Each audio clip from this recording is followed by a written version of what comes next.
A Western New Yorker died a hero. A grateful nation honors a life spent in service. Good afternoon, everyone. Sergeant James Hackemer's long journey reached a final resting place today in Arlington among the rows of the fallen. News 4's George Rickard is there right now, and he joins us on the phone. And George, these are always powerful, private, and intensely emotional ceremonies.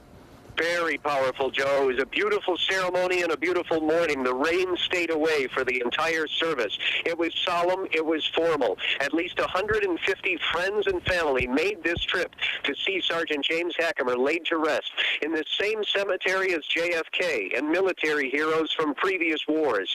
This service included a gun salute, a bugler's rendition of taps. A folded American flag was presented to Mr. and Mrs. Hackemer by James's brigade commander.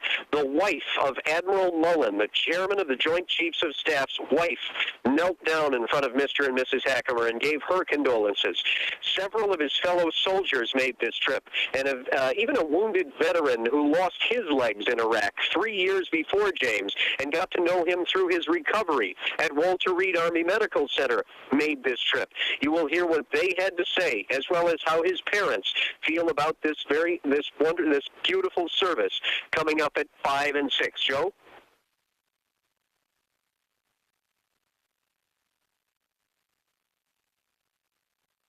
All right. Thank you, George. And as you mentioned, a lot of people were there, including that wounded veteran who lost his legs. Very emotional, I bet, even for you on the periphery of all this.